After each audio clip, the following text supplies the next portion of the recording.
Boa tarde, queridos aluninhos do cursinho Elza Soares, tanto da Vila Prel quanto do Rio Pequeno. Meu nome é Luíde. Acho que vocês, quem teve aula na Vila Prel, né, antes da quarentena, deve lembrar de mim. Né, eu e a G, a gente dá a aula de redação. Né? E aí, em virtude dessa quarentena, que é extremamente necessária, a gente fez aí uma força-tarefa para conseguir dar continuidade nos estudos de vocês. Então, vamos ao que interessa, né? Então, vamos lá. A aula de hoje, como vocês podem ver no slide, vai ser uma apresentação conjuntural de uma redação do Enem. Ou seja, o que isso quer dizer? Isso quer dizer que a gente vai mostrar para vocês nessa aula e nas próximas duas também, de certa forma, mas muito mais nessa, o que é essencial para ter numa redação do Enem, né? O que precisa ter, o que não pode faltar, tem que ter, tá? Por quê? Porque a gente já quer começar a dar uma base para vocês, né? Então, aqui tá uma explicaçãozinha, né, de como o curso vai funcionar daqui para frente, né? Então vai ser um planejamento de aulas à distância. Nem todas as aulas vão ser videoaulas, né? Só algumas em específico, porque a gente acha, né, na nossa avaliação, né, entre os três professores, eu, a G e o Gustavo, a gente decidiu que algumas realmente eram preciso ter uma videoaula e outras nem tanto, né? No caso dessa aula aqui, é muito importante ter a videoaula porque isso me permite fazer uma coisa bem mais participativa com vocês, né?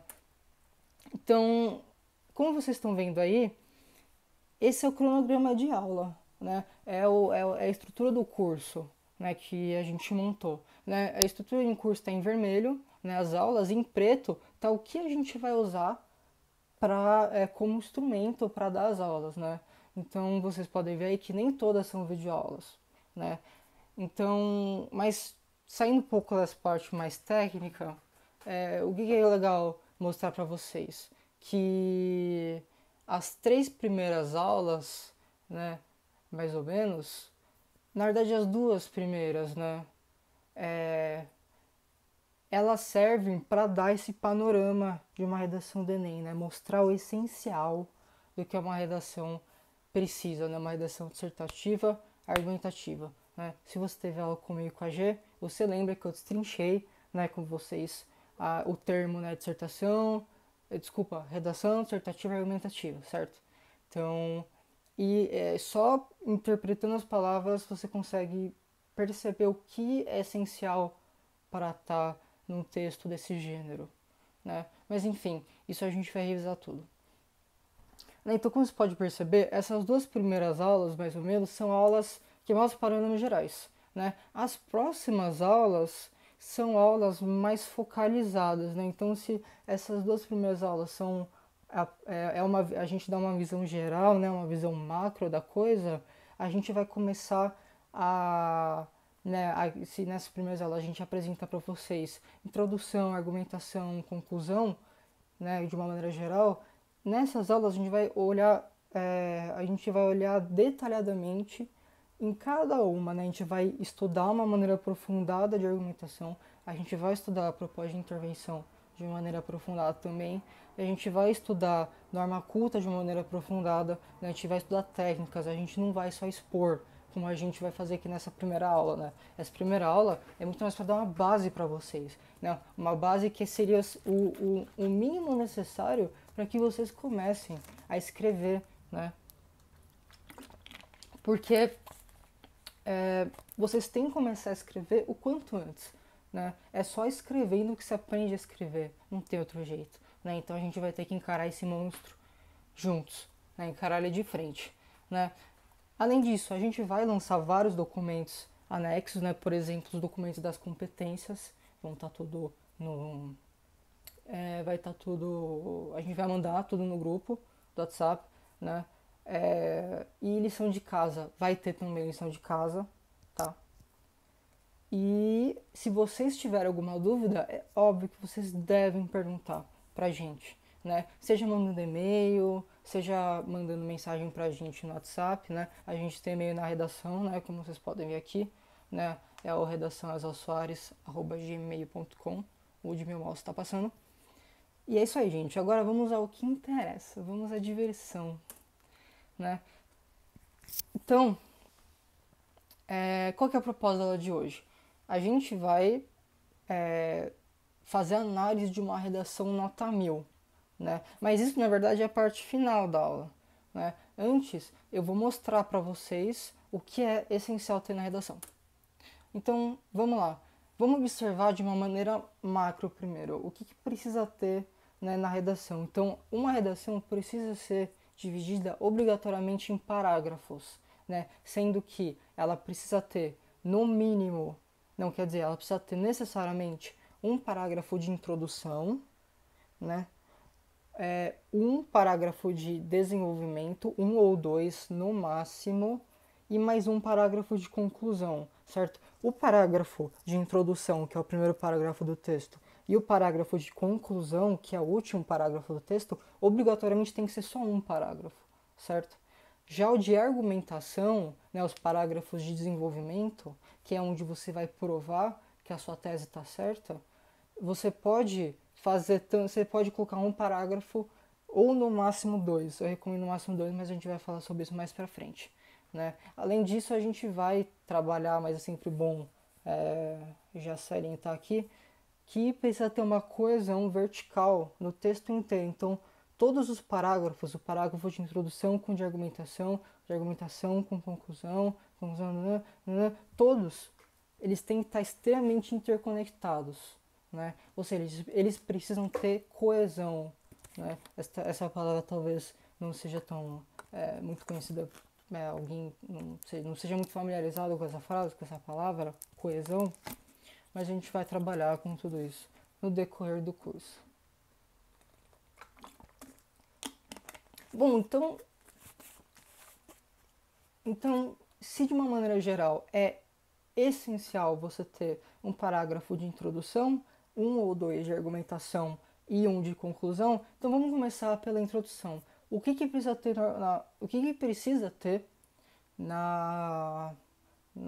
no parágrafo de introdução, certo? Além de você escrever uma introdução sobre o tema, ou seja, né, o Enem te dá um tema, né? Então, por exemplo, o tema do Enem de 2018, que é o do texto que a gente vai analisar, né? O tema era manipulação de dados, manipulação do comportamento do usuário pelo controle de dados na internet. Esse era o tema, né? Então você vai fazer uma contextualização sobre esse tema. Nos dias de hoje você começa a falar sobre alguma coisa relacionada à globalização, à internet, ou você faz comparação com um livro, enfim, não importa. O essencial é que na introdução você vai apresentar a tese, certo? Você vai apresentar a tese, que o que é a tese? É justamente a defesa do ponto de vista sobre o tema, né? Beleza. Então, para Túlio e vamos olhar a introdução aqui no texto do Lucas Felp, né? Eu digitalizei o texto, ele está aqui pra gente, né? Como você pode já observar, já perceber aqui, a divisão está muito clara, a divisão do texto do Felp, tá? Esse texto foi um texto nota 1000, né, da redação dele. E como você pode perceber, ó, o primeiro parágrafo está aqui, o segundo parágrafo está aqui, o terceiro parágrafo está aqui e o quarto parágrafo, que é o último, está ali. Ou seja, por ser uma dissertação, né, uma redação Enem, aquele primeiro parágrafo vai ser qual parágrafo? Exatamente, meus caros. Vai ser o parágrafo de introdução.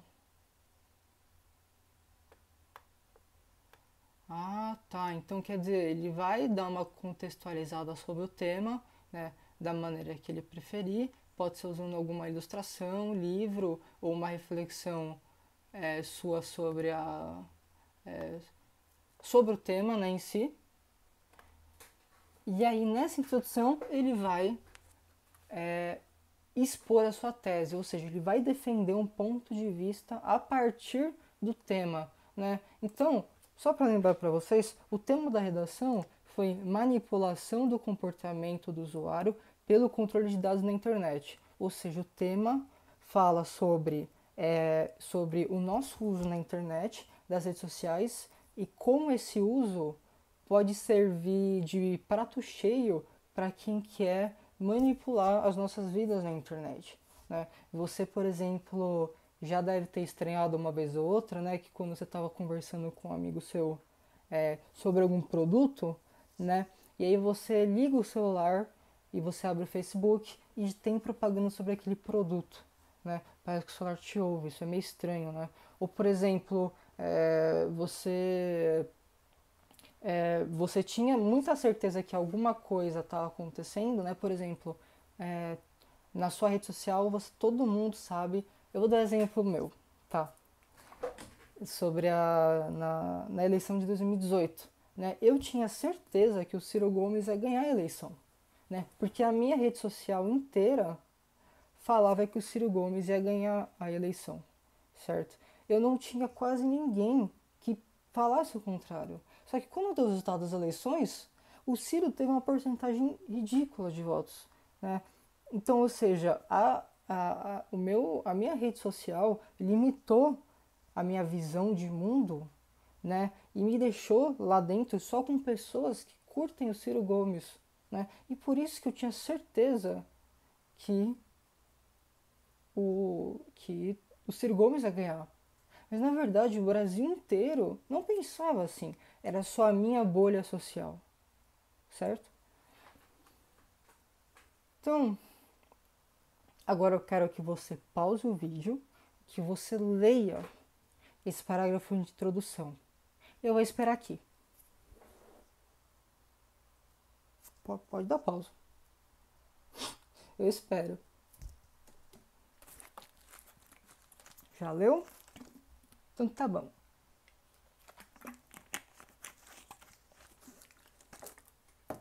Então, se você leu, né, agora que você leu, só o parágrafo de introdução,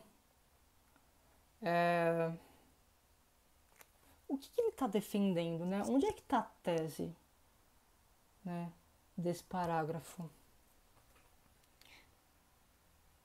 Antes de você deduzir, na verdade deduza, né? Antes de eu dar a resposta. Mas a tese está aqui, ó. Onde eu vou marcar de vermelho. Olha só que legal. Gradativamente, os algoritmos e sistemas de inteligência corroboram para a restrição de informações disponíveis e para a influência comportamental do público preso em uma grande bolha sociocultural. Essa é a tese. Ou seja, ele está usando o ponto de vista que ele quer defender é que os algoritmos e os sistemas de inteligência artificial que estão cada vez mais avançados, né, e que acumulam cada vez mais dados nossos, né, porque a partir do momento que a gente bota nossos dados no Facebook, os nossos dados são nossos, mas são do Facebook também. Ou seja, eles têm acesso a milhares de características nossas, né? Então, ele está falando que esse sistema de inteligência artificial que veio com a internet contribui fortemente para que a gente se isole numa bolha social, né? Por quê? Porque quando a gente abre a nossa rede social, né, a maneira como os algoritmos funcionam, né, que mostram só coisas que nos agradam, né, ou coisas que nós temos afinidade e que retiram aquelas coisas que a gente não se importa tanto, fazem com que a nossa visão de mundo seja extremamente limitada, né? Fazendo, por exemplo, com que eu achasse lá em 2018 que o Ciro ia ganhar a eleição, né? Então eu achei que o Brasil, né, ou parte do Brasil, uma parte muito maior do que foi na realidade, ia votar no Ciro Gomes. Mas se vocês verem a porcentagem, é uma porcentagem ridícula, Então, eu estava numa bolha social, certo? Porque eu achava, né, a rede social como um reflexo do que acontece no mundo, né? Então, quer dizer, eu via então que o Ciro Gomes ia ganhar a eleição, então aquilo era uma reflexão distorcida do mundo, né? Então, ou seja, ele estava mostrando um mundo que não existe. E a partir daí que vem a crítica. E aí, isso que ele vai tentar provar para você nos próximos parágrafos, né? Então, peraí, tá, tá bom, então você está falando que a inteligência artificial, as redes sociais e os algoritmos que usam para otimizar a nossa utilização nas redes sociais, eles ajudam a gente a limitar a nossa visão de mundo e ficar preso numa bolha que é só nossa e que só a gente vê. Tá bom, mas como é que você prova isso, né? Então, ótimo. Essa aqui, meus caros, é a nossa tese, é a nossa maravilhosa tese. Elemento essencial numa redação. Precisa ter uma tese, certo?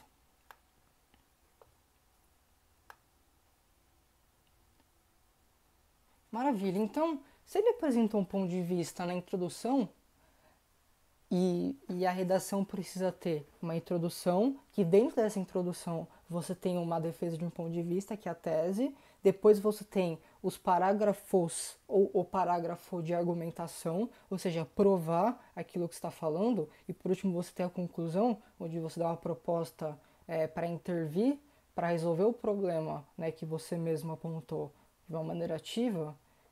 Então, se aquilo ali foi a introdução, aquilo ali que eu botei em vermelho foi a nossa tese, então a gente agora vai para os parágrafos de argumentação, certo? Então tá bom, meus queridos. Então, vamos partir sobre a argumentação, né? Então, aqui eu montei para vocês uma lista de fontes que você pode usar para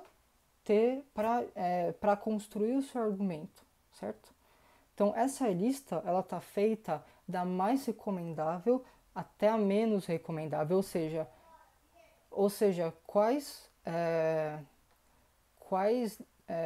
de quais lugares ou de quais maneiras você deve fazer essa argumentação, que eu acho que mais vão dar certo, que são de fontes confiáveis e que são maneiras que são muito usadas nos vestibulares nota 1000, né, até aquela argumentação que pode gerar um zero, por exemplo. Né? Então vamos começar. Então a argumentação mais recomendável, né, a fonte de onde você tira a sua argumentação mais recomendável, com toda certeza, são os dados estatísticos. Né? Dados estatísticos de instituições confiáveis, é claro. Você não pode pegar um dado estatístico sei lá, do seu tio, né? O seu tio te dá um dado estatístico e você fala, olha, meu tio diz que 9% da população é analfabeto. Seu tio, né? Seu tio não. Eu acho que ele não tem. Ou tem. Não, eu creio que não. Né? Ele tem um. Ele percorreu o Brasil e fez um censo, né, sobre a população analfabeta. Então, da onde você vai tirar esses dados estatísticos, né? Porque dados estatísticos são fatos, né? Então você prova a sua tese com fatos, né? E contra fatos não há argumentos, né? Então, da onde você pode tirar? Você pode tirar do IBGE, você pode tirar dos grandes jornais, né? Que são jornais renomados no Brasil, como Jornal Estadão, Folha de São Paulo, Veja. Você pode tirar também de livros e artigos acadêmicos. Né? Então eu botei aqui um exemplo, né? Então um exemplo aqui, né, tá, só deixa eu, isso, tá aqui, né? De acordo com o censo de 2018 do Instituto Brasileiro de Geografia e Estatística, o IBGE, 6,8% da população brasileira acima de 15 anos é analfabeta, né? Então, ou seja, é verdade, né? Se é feito pelo IBGE, o IBGE é uma instituição extremamente renomada no Brasil e no mundo, esse dado é verdade. E se esse dado é verdade, isso quer dizer que você pode usar ele para provar a sua tese. É claro que no tema do texto que a gente está analisando, né, do Lucas Felp, que fala sobre manipulação de dados, né, e manipulação dos usuários, né, feitos por algoritmos e, né, das redes sociais, é claro que você tem uma porcentagem, né, da população brasileira que é analfabeta, não ajuda, né, porque não é sobre o tema, mas foi só por mérito de exemplo. Em segundo lugar, a gente tem o famoso argumento de autoridade. Né? Que argumento de autoridade? São pensamentos originais de autores. Né? E onde é que você acha isso? Você acha isso em livros de sociologia, filosofia, economia, política, história e por aí vai. Ou seja, são pensamentos, são teorias construídas por autores, né? Autores renomados, e aí você pode usar a teoria daquele autor para provar o seu ponto de vista. Né? Então, eu tenho aqui um exemplo, né, que é sobre o filósofo Zygmunt Bauman. Né? Se você quiser dar uma pausinha agora e pesquisar quem foi Zygmunt Bauman, esse cara é um dos maiores filósofos contemporâneos, ou seja, de hoje. Né? O Bauman, ele morreu em 2017, né? E ele escreveu, boa parte da vida, ele escreveu sobre esse mundo pós-globalização, né, onde a gente tem esse acesso à internet, né, esse cyberespaço que se formou. Né? Então, o exemplo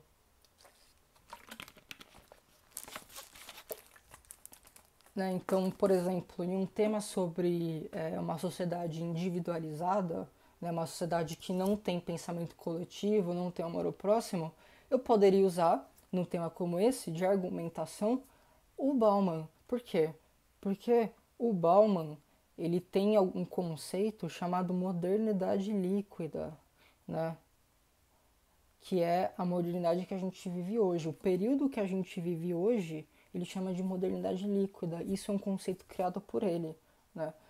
E o que quer dizer modernidade líquida, né? Então aqui, ó, as instituições e as relações entre indivíduos são extremamente efêmeras e passageiras. É claro que está explicado de uma maneira muito simples aqui, né? Mas é só para mostrar para vocês que eu posso usar o conceito do Bauman de modernidade líquida e usar ele para provar uma tese, né? Então, assim como eu posso pegar teoria de vários autores, né? Eu posso usar Marx, eu posso usar Theodor Adorno, eu posso usar Manuel Castells, eu posso usar Pierre Bourdieu. É muita gente que está viva. Quer dizer, que está viva não, né? Que algumas já morreram, outras não, né? Mas enfim, você pode usar Platão, você pode usar Aristóteles, você pode usar Sócrates, né? Você pode usar quem você quiser, desde que seja um autor renomado, né? E você pega a ideia daquele autor, né? Você pega a ideia de um autor milenar como Sócrates e usa aquilo como argumentação para defender sua tese, é muito bom, porque o Aristóteles é uma imagem, o Aristóteles foi um gênio, né? Então você pode usar a teoria dele para provar a sua tese. Né? Então esse é o famoso argumento de autoridade, né? Então por quê? Porque você usa o argumento de outra pessoa, de um autor renomado, e ele tem autoridade porque é de um cara que é muito respeitado na academia, né? E por aí vai. Na academia eu digo assim, academia, vida acadêmica, não academia de malhar, né? Entre os estudiosos, né? Se assim dá pra dizer. Tá.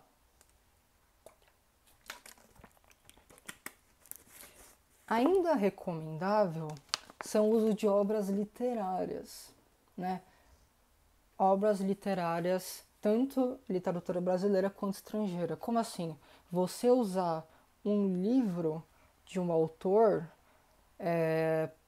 de um autor renomado também, você usar um livro para fazer, como base de argumentação, né?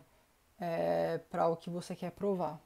Né? Então, aqui a gente tem o exemplo comparar a manipulação feita pelo Estado na obra 1984 de George Orwell com a manipulação feita pelo próprio ambiente cibernético nas redes sociais. Então, você leu a introdução e você percebeu que ele menciona esse livro em 1984, né? Então ele faz esse paralelo, né?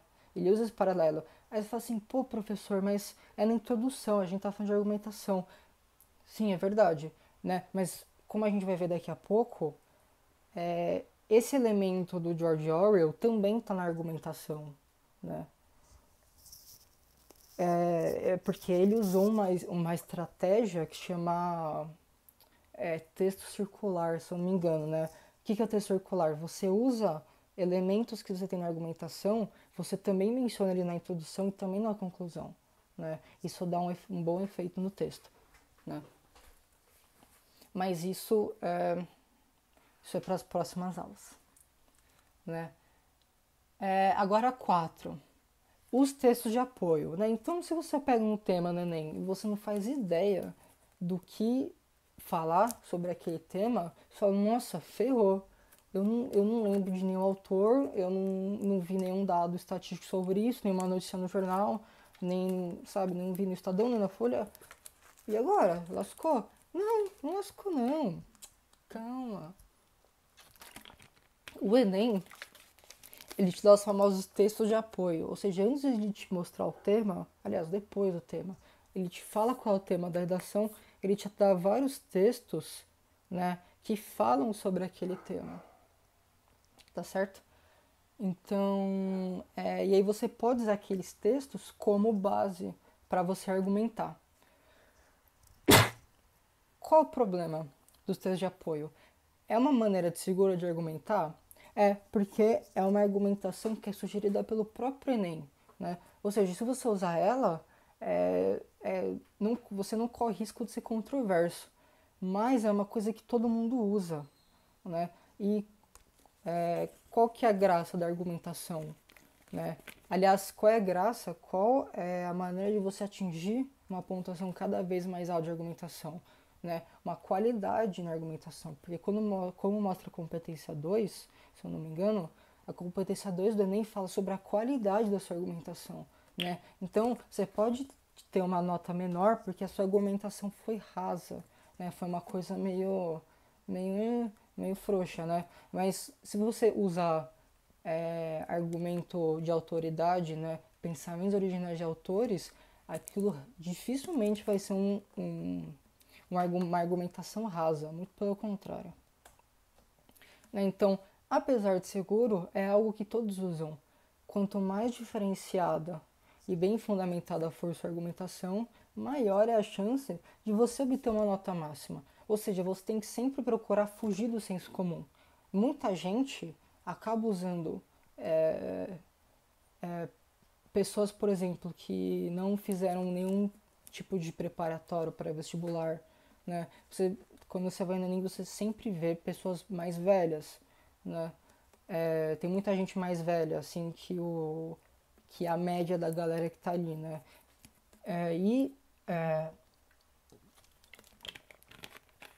Então, geralmente esse pessoal que você supõe, né, que não fez nenhum cursinho preparatório, né, você supõe, enfim, porque ele é muito mais velho que você, enfim, né, enfim, você não imagina que ele deve ter ido para algum cursinho pré-vestibular, embora a gente tenha a Marli. Beijo, Marli. Muito orgulho de você. Tirando a Marli, muitos pais, né, vão fazer o texto do Enem porque querem tentar passar em uma universidade, mas não tem uma preparação adequada, né? Então eles usam o texto de apoio, né? E não tem problema nenhum, mas se você quer a nota máxima nessa competência, você tem que se munir, né? Se munir de argumentações de autores, de repertório sociocultural, para você conseguir fazer uma argumentação diferenciada, né? O corretor te dá um mérito, né? Por isso. Tá, agora vem os não recomendáveis, né? Os não faça, né? Na verdade, os 5 mais ou menos, mas enfim. Os 5 fonte de argumentação são pensamentos originais próprios.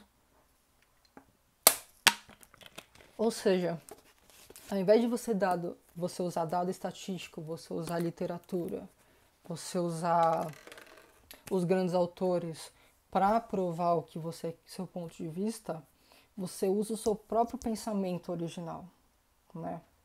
E não é ruim, né? Às vezes, você pode ter um pensamento muito interessante sobre aquilo, mas exige uma coerência e uma lógica muito grande, né? Já que você não é nenhum grande autor, né? Claro, você é um estudante fazendo Enem, você não é o Bauman, por exemplo, né? Então, você tem que compensar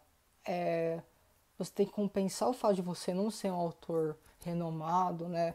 Os caras mais citados um dos caras mais citados, né, das ciências sociais, como o Pierre Bourdieu, por exemplo, você é só o Luigi, né? E você estava fazendo a prova, né? Então você pode investir em um pensamento próprio, mas eu não recomendo, porque a chance de dar errado é um pouco maior, né? Justamente por esse fato de você não ser um grande cientista, né? Por mais que você um dia queira ser, né? Mas por enquanto você é só o Luigi que está fazendo lá a redação, né? Então precisa ser um pensamento muito, muito bem fundamentado e mesmo assim é muito arriscado. É muito arriscado porque o redator pode, o redator não, desculpa, o corretor pode achar aquilo um argumento raso, por exemplo, né? A chance de ele achar aquilo um argumento raso é maior do que se você tivesse usado dados estatísticos, né? Ou os autores ou a literatura. E por último, que é terminantemente proibido, você não deve fazer, é falácia. Gente, não, né? Não. Falácia, o que é falácia? É mentira. Você mentir, né? Então assim, se você fizer isso, se você mentir, se você usar dado falso, se você usar fonte que não existe, livro que não tem, né? Então assim, se você fizer isso, a sua, a sua competência vai ser zerada, né? É óbvio, né? Você não pode mentir, né? Então eu botei um exemplo aqui, né? Que foi um exemplo mais só para brincar, né? Então, exemplo, de acordo com meu tio, gerente da Brastemp, 97% da população não tem acesso à internet, né? Ou seja, o corretor vai falar, meu, quem é seu tio, né? E, né, por E como que ele sabe que 97% da população brasileira não tem acesso à internet? Né? Quem sabe disso, né? Como é que seu tio conseguiu descobrir essa porcentagem de uma população de 220 milhões de pessoas? Ou seja, é claro que é uma, é uma argumentação que não condiz com a realidade, né? Até porque se você pensar até mesmo de maneira pensar por si só mesmo, 97% da população não tem acesso à internet, isso já é desconfiável, né? Porque não é tanta gente assim que não tem acesso à internet, né? Então, só de o corretor ler isso e perceber, tá, a fonte dele é o tio, eu tenho quase certeza que 97% da população não tem acesso à internet, né? Então, assim, falso. Né? Isso está errado. Ele pode até pesquisar lá, tio da Brastemp, gerente da Brasil Luigi, né? E ele vai ver que seu tio não é pesquisador, ele é gerente da Brastemp, né? Então você é claramente mentiu a cara dura, né? Então vamos agora para o texto do Phelps, né? Então eu vou pedir agora para você pausar o vídeo de novo e aí eu quero que você leia esses dois próximos parágrafos aqui, ó.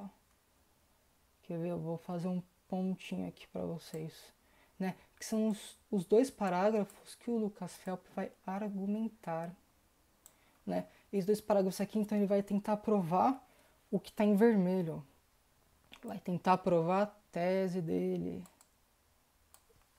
Então vamos lá. Eu vou esperar você ler aqui e eu vou tomar meu chazinho. Tá gelado já. uma ideia ruim. Leu, jovem? Você leu? Então, bora pra análise. Né? Então, vamos lá. Então, se você perceber aqui, ó, você leu Zygmunt Bauman. Oh, meu Deus, sim. Aí está ele, o nosso rapaz Zygmunt Bauman, né? Então, ele usa aqui, ó, bem aqui onde eu vou grifar, ele usa para provar a tese dele que, de acordo com o filósofo... Opa, não é isso aqui não, rapaz. Que, de acordo com o filósofo Zygmunt Bauman, vive-se atualmente um período de liberdade ilusória, já que o mundo globalizado não só possibilitou novas formas de interação com conhecimento, mas também abriu portas para manipulação. Ah, você leu isso na tese, né? Para manipulação e alienação, né? Ah, então ele usou um conceito do Zygmunt Bauman, esse autor, filósofo doido. Então ele usou um conceito que o Zygmunt Bauman criou, que se chama liberdade ilusória. Ele diz que a gente vive num período de liberdade ilusória. É claro que tem uma teoria densa por trás desse termo, né? Mas como a redação a gente só tem 30 linhas, então só pelo fato de mencionar a teoria dele, já é suficiente para você provar o seu ponto de vista, né? Então, ele usa Zygmunt Bauman para provar, essa para provar que a inteligência artificial colabora para uma manipulação da sociedade, né, para uma limitação, né, aquela coisa da bolha sociocultural que a gente acabou conversando hoje. E eu vou mais além, entendeu? Eu vou ainda mais além, né? Então aqui eu vou colocar aqui, ó, essa aqui é a primeira argumentação. Né? Você que agora, você é um rapaz, você é um moço ou uma moça já muito sabida, né, do que, como argumentar, você deve ter percebido, né, que esse tipo aqui de argumentação, né, do Bauman é um argumento de autoridade, né, ou seja, ele usou citação de autor, ele usou teoria de um autor, né. Então eu vou colocar aqui embaixo, ó, argumento de autoridade, ou seja, o argumento, nossa, que horrível, um argumento de um autor. Olha só que legal. Poderia ter usado dado estatístico? Poderia, né? Eu não sei qual, mas ele poderia, né? Mas ele usou argumento de autoridade. Poderia usar um livro? Poderia. Na verdade, ele usou também, né? Mas ele não usou como argumentação, ele usou como ilustração, né? Se você perceber aqui, ó, de novo, aparece, e agora eu vou colocar em amarelo, aparece aqui, ó, de novo, o 1984 do George Orwell. Assim como na introdução, de novo, ali está ele, o 1984 do George Orwell. Então, ou seja, ele usa a obra do George Orwell um texto inteiro como ilustração, né, e como efeito de comparação para comparar o Estado que manipulava a população nessa obra do George Orwell com a nossa relação com o cyberespaço, né, com a internet. Né? Então, se aqui na introdução ele usou o livro do George Orwell, né, ele usou como uma maneira de contextualizar o tema, né, ou seja, ele começa o texto comparando o universo de 1984 com o nosso mundo atual, e depois que ele faz isso, ele lança a tese dele. Né? Se você perceber aqui, ó, onde eu vou colocar aqui esse período aqui, ó, tudo isso aqui, ó, é uma comparação entre 1984, o livro, e a nossa realidade. Né? Isso aqui é a chamada ilustração. Eu vou até botar aqui, ó, manchadinho de amarelo, tracinho, né? E ou seja, tudo que tiver sublinhado de amarelo vai ser ilustração. Ilustração, apesar de não ser uma coisa que é estritamente necessária, tipo, tem que ter numa dissertação, é praticamente obrigatória, porque ela enriquece, né? E ela cria pontes entre os parágrafos, né? Ou até entre o texto inteiro, né? Porque você viu que o fato dele usar o livro de 1984 durante o texto inteiro, repetir ele, deixa o texto, né, bem, né, bem, sem, bem firme, acho que firme é a palavra, né? Ele dá, é um efeito muito legal, né? Então, usar a ilustração até para demonstrar pro, pro, pro corretor, né, que vai corrigir sua prova, que você tem um repertório sociocultural muito legal, tudo isso colabora para você mandar bem na sua redação do Enem, né? Então tá bom. Agora a gente aqui, ó, com a corzinha azul, a gente vai pro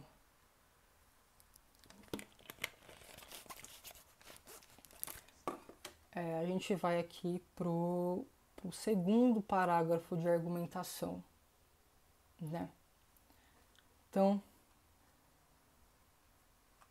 aí você fala assim, pô, né, mas que complicado, né, tem que usar, nunca ouvi nem falar desse cara, Bauman, você falou, Luiz, você falou um nome estranho pra mim, eu nem sei quem é George Orwell, eu nunca li 1984, né, são coisas muito cultas, eu não sei, não, mas não precisa de coisa cult assim, vai, você vai perceber que não mesmo, você só precisa de uma referência muito boa, né, você pode usar coisas que você vê na Netflix.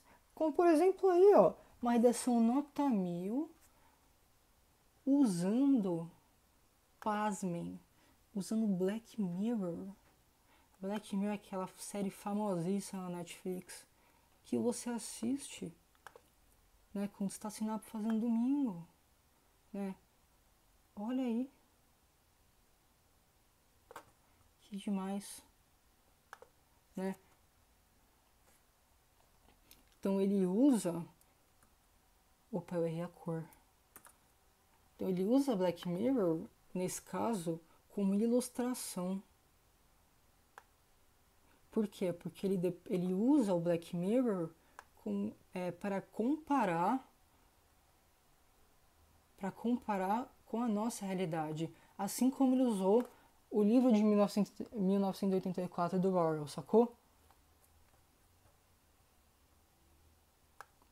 Então aqui, olha aqui que ilustração maravilhosa. Aí, ó, tem até aqui um termo, ó, que é o termo que faz a ponte entre a comparação, né, entre o episódio do Black Mirror com a realidade, que é o que? Esse paralelamente aqui, ó. Ou seja, paralelamente é falar assim, olha então, isso aqui acontece no Black Mirror. Agora, se a gente olhar para a realidade, você vai ver que é a mesma coisa, entendeu? Então ele faz um paralelo entre o Black Mirror e entre a nossa realidade. Assim como antes, no argumento de cima e na introdução, ele fez um paralelo entre 1984, o livro de George Orwell, com a nossa realidade, né? Mas perceba que isso não é argumentação, isso é ilustração. Ilustração é bem-vinda em todas as partes do texto, né? Porque a ilustração enriquece o texto, né? Essa é a intenção da ilustração. Mas agora vamos para a argumentação, né? A segunda argumentação dele, né? Ou seja, como ele vai provar que os algoritmos de inteligência artificial eles colaboram para essa limitação, né? Essa manipulação da sociedade. Tá bom. Então ele usa, né, o Lucas Phelps, como sempre muito cult, ele usa a escola de Frankfurt. Foi mal, gente. Ele usa a escola de Frankfurt. Né? A escola de Frankfurt é uma escola no sentido de é um grupo de pessoas que pensam de uma certa maneira, né? Isso é mais ou menos uma escola, né? Então ele usa o conceito de indústria cultural. Isso aqui é um conceito, gente, de um sociólogo chamado Theodor Adorno, né? Esse cara, ele criou esse conceito chamado indústria cultural. E aqui tem uma rápida explicação, né? Que então tá falando aqui que esse é o objetivo da indústria cultural para os pensadores da escola de Frankfurt: produzir conteúdos a partir do padrão do gosto de público para direcioná-lo, torná-lo homogêneo e logo facilmente atingível. Ou seja, ele usa um episódio de Black Mirror, né, que é um episódio que conta sobre a criação de um aplicativo aplicativo de relacionamento que pareava as pessoas, né, que só apresentava para a pessoa pessoas que só tinham gostos muito semelhantes com a dela, né? Ou seja, ele restringe qualquer tipo de possibilidade de relacionamento com várias pessoas, né? Ele só disponibiliza para você certas pessoas. Ou seja, ele está limitando o seu campo de visão, de escolha, de conhecer pessoas, né? Então, ele faz esse paralelo disso com o conceito de indústria cultural, né? Que a indústria cultural, se vocês pesquisarem no Google, dar uma mexida no YouTube, né, você vai perceber que a indústria cultural é literalmente, né, é um conceito que expressa uma indústria, ou seja, um modo de produção que a gente tem hoje no nosso capitalismo moderno, onde que a gente produz até cultura, né? Então, a indústria, ela entra inclusive no âmbito cultural das pessoas, né? É a indústria que define os gostos das pessoas e não os costumes das pessoas que definem, ou as próprias afinidades das pessoas.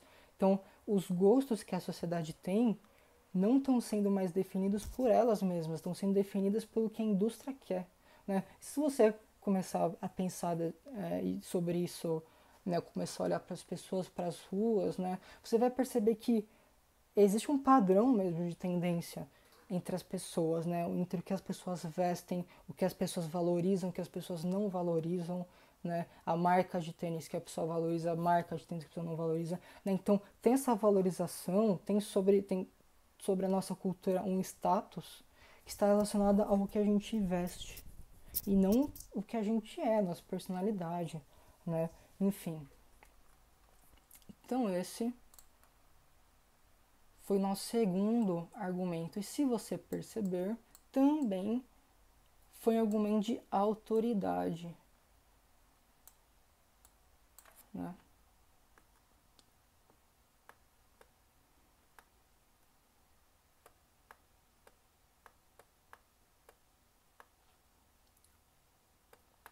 Então, vou colocar aqui embaixo argumento de autoridade, ou seja, ele usou um autor. Mais especificamente, se na primeira argumentação ele usou o Bauman, aqui ele usa a escola de Frankfurt. Autoridade. Nossa, é difícil escrever isso aqui. Autoridade. Tá bom. Né? Eu inclusive vou botar uma linhazinha aqui. Porque eu vou reservar um espaço aqui para fazer outra coisa.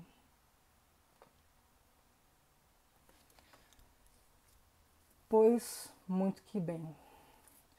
E por fim, a gente chega no último parágrafo do texto do Felp, que é o parágrafo de conclusão. No caso do Enem, é o parágrafo de... Deixa eu voltar lá. Proposta de intervenção. O que é a proposta de intervenção? Né? Eu sei que na primeira aula a gente já deu uma explicada, né, sobre o que é a proposta de intervenção. Eu sei que você já tem uma noção sobre isso, mas é sempre bom falar de novo, né? Mesmo de uma maneira mais sintética. Né? Então, na conclusão, né, em outras redações tradicionais, também tradicionais como a FUVEST, Unicamp, o parágrafo de conclusão numa dissertação, numa redação dissertativa argumentativa, serviria para você fazer uma retomada de tudo que você falou, né? Então, de você retomar a problemática, de você retomar os fundamentos que você utilizou, as argumentações que você utilizou para defender o ponto de vista, né, acerca do tema que deram, e aí você finaliza o texto. No Enem, não. O Enem é diferente. O Enem, ele quer que você faça uma proposta de intervenção, né? O que isso quer dizer? O nome já diz, né? Então, eles querem que você proponha que algo deve ser feito em relação ao que você problematizou no primeiro parágrafo, né? Então, se a gente tem um sistema de dados, de algoritmos que as redes sociais utilizam, né, que limitam o nosso campo o nosso leque, né, de visão dentro da sociedade, então como é que eu posso resolver esse problema, ou como é que eu posso amenizar o problema, como é que eu posso, né, de que maneira, né, como que eu faço para as pessoas perceberem que isso está acontecendo, né? Então, é isso que vai acontecer nesse texto do Felp, né? Então, como vocês podem olhar aqui, agora vem a receitinha de bolo, hein, gente? Essa aqui é a receitinha de bolo. Tem 5 fatores essenciais que não podem faltar na sua proposta de intervenção, que é o agente, ação, finalidade, modo e meio. Ou seja, agente, tá? O agente é o quê? Quem vai realizar essa ideia, né? Então, assim, tá bom, se você tem uma proposta ativa, né, uma proposta de o que fazer para tentar solucionar o problema que você propôs lá em cima na sua tese, então quem é que vai realizar esse problema, né? Quem é que vai dar a iniciativa? É a população, né? São os órgãos públicos, é o Ministério da Educação, né? É o Ministério o Ministério da Saúde, é a Secretaria da Educação de Estado e tal. Então, assim, é muito importante você deixar aí marcado no seu caderno na hora que você for fazer a proposta de intervenção, que antes você dê uma olhada nos principais órgãos públicos que o Brasil tem. Por quê? Porque se você falar que o governo que né, o agente dessa intervenção seja o governo, é muito raso falar isso. Você fala isso, né? A banca do Enem não gosta que você fale governo ou estado, ou enfim, porque é muito abrangente. Agora, se você falar o Ministério da Cultura, o Ministério, não sei o que, a Secretaria, né, que as secretarias de educação, né? Então, assim, se você usar esses órgãos, né, que são componentes do total, que é o Estado, a sua redação, a sua proposta de intervenção vai ficar bem mais rica, né? Tá, então a gente já viu a gente, né? Tá bom. Ação, ou seja, se o agente é quem vai realizar a ideia, a ação é o que ele vai fazer de fato, né? O que ele vai fazer, né? Então, a ação é criar algo, promover algo, né? Você vê que sempre tem relação com o verbo. Então, o que o seu agente vai fazer, né? E aí aqui a gente tem a finalidade, o objetivo, ou seja, qual é o objetivo, né? Com que propósito o seu agente, né, vai promover tal coisa, né? Qual que é o objetivo disso tudo? E o modo e meio, né, é a maneira que você vai fazer. Então, assim, então beleza, se você já tem um agente, né, você já tem um agente que ele vai fazer alguma coisa com esse propósito, como que ele vai fazer? Você tem que detalhar os meios, né, a maneira que ele vai fazer. Por fim, você tem o detalhamento, tá certo? O detalhamento é você desenvolver um pouco, né, o modo, né, os meios de utilização, né, para você não deixar uma coisa muito vaga também. Então, vamos voltar aqui para o texto do nosso querido Phelps. Eu vou pedir licença para vocês que eu vou colocar a câmera aqui do outro lado. Então vamos olhar aqui. Então, de novo, pausa o vídeo, lê a proposta de intervenção do Phelps, que eu vou esperar aqui e depois vem comigo. Então, meus caros, o que dá para perceber? Eita, nós! Estou vivo. E, gente, calma aí, só me deu uma licencinha. Eu só preciso arrumar uma coisa e está arrumado. Pronto, voltei. Então, ó, você pausa, leu, vamos lá, tá bom. Então, esse último parágrafo aqui é o nosso parágrafo de... Opa. É o nosso parágrafo de proposta de intervenção. Maravilha. Então, esse aqui é o nosso quarto e último parágrafo. É o parágrafo de conclusão. Vale dizer para o Enem, proposta de intervenção. Né? Então, vamos procurar, né, todos aqueles 5 elementos que eu disse para você que não podem faltar numa redação do Enem. Vamos agora dar uma procurada se eles estão aí nesse parágrafo do Phelps. Vamos lá, vem comigo. Então, portanto, é mister que o Estado tome providências para amenizar o quadro atual. Certo? Beleza. Então, vamos procurar primeiro o agente? Tá bom. Então, para a conscientização da população brasileira a respeito do problema, urge que o Ministério da Educação... então esse aqui é o agente. Então, quem o Lucas Phelps está propondo que vai fazer, né, que tome uma posição, é o Ministério da Educação e Cultura, o MEP. MEP não, MEC, né? Esse é o agente. Mas se você percebeu, ele já deu a finalidade, né? Qual é a finalidade dessa intervenção do MEC? Que está em cima, na verdade, veio antes da gente. Né? Então, se você olhar aqui, ó, para conscientizar a população brasileira a respeito do problema.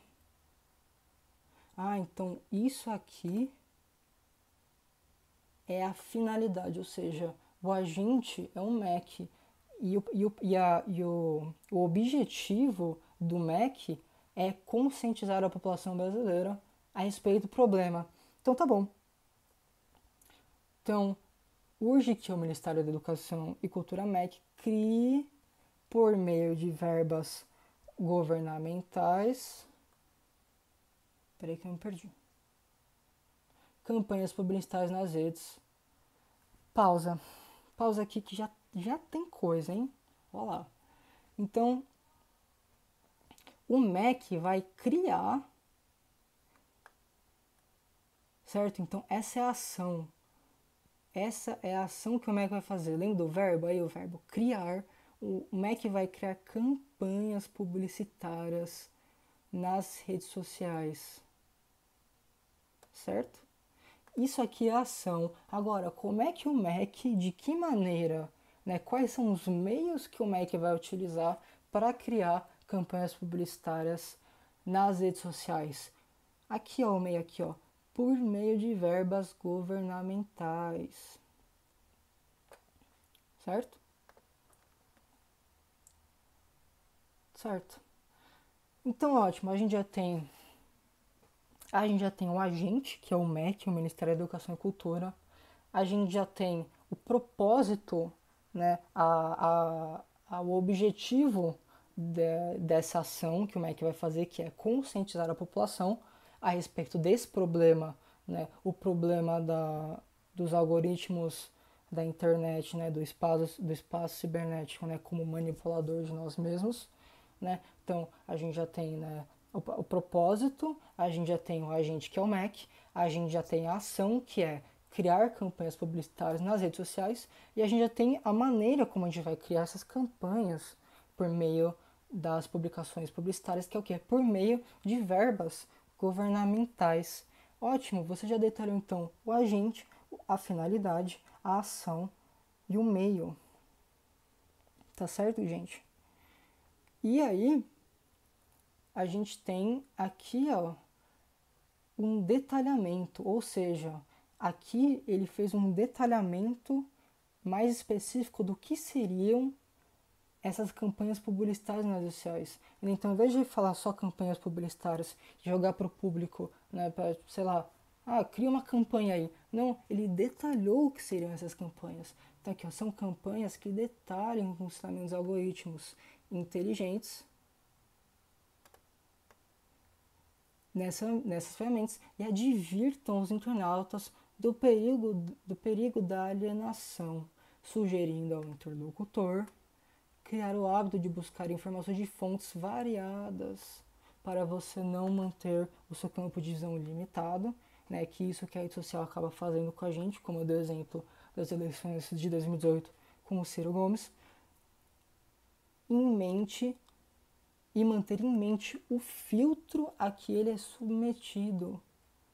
Então, ou seja, é dessa maneira que o MEP vai conseguir conscientizar a população brasileira a respeito do problema. Qual o problema? O problema de que, voltando agora para a tese, de que gradativamente os algoritmos e sistemas de inteligência artificial corroboram, ou seja, colaboram para a restrição de informações disponíveis e para a influência comportamental do público que fica preso em uma grande bolha social, né? Ixi, Maria, eu usei a mesma cor na proposta de intervenção e na ilustração, não acredito. Gente, que babado.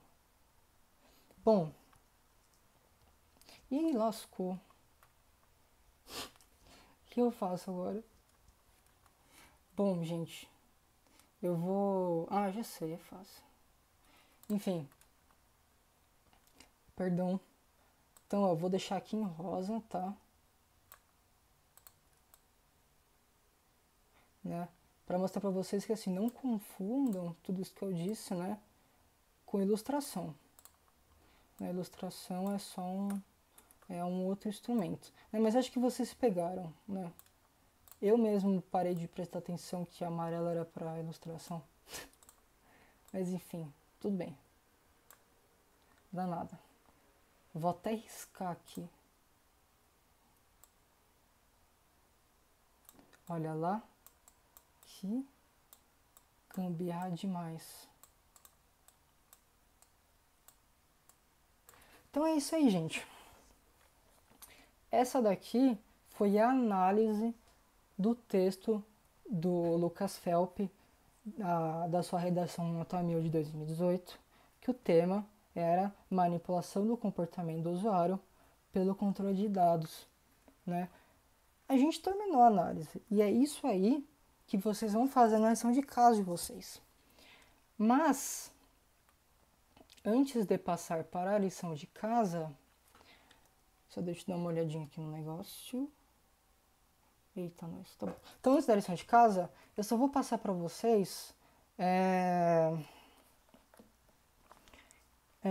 não, na verdade, eu não vou passar para vocês na aula, mas vou passar para vocês em formato de documento como vocês devem fazer para esquematizar o texto de vocês. Então, pensa que o Lucas, ele não começou escrevendo o que vinha na cabeça, ele fez um planejamento antes, um papel do lado da folha de redação, né? Ele fez um esqueleto, né? Ele fez um planejamento de como seria o texto dele. Ele fez um planejamento de tese, ele fez um planejamento do que ele ia falar nos argumentos, ele fez um planejamento do que ele ia usar na proposta de intervenção, né? Por quê? Porque você tem que planejar um texto, né? Vocês veem que é um texto que está muito interconectado, né? Muito junto. Então, você precisa ter um planejamento muito minucioso, né? Até porque todos os parágrafos têm que dialogar entre si, né? Então, eu vou mandar esse documento para vocês, né? E por essa aula, pessoal, nós ficamos por aqui, né? Aqui, agora eu posso voltar para cá, né? Aqui a gente tem a lição de casa, né? A lição de casa para vocês, né, para a próxima semana, é fazer uma análise de redação nota 1000, que a gente já selecionou as redações nota 1000, né? Que são essas 3 aí que estão aí embaixo. Vocês vão ter que fazer que nem eu fiz agora com vocês, né? Não precisa ser necessariamente pelo Point, pode ser pelo Word, você pode imprimir, né? E grifar e tirar foto, você pode escrever, enfim, da maneira que for mais conveniente para você, né? Mas, ó, tá vendo, ó, você vai ter que localizar no texto o parágrafo de introdução, os parágrafos de desenvolvimento, o de conclusão, vai ter que localizar a tese, vai ter que localizar as ilustrações, né? As ilustrações e a argumentação, né? A proposta de intervenção, né?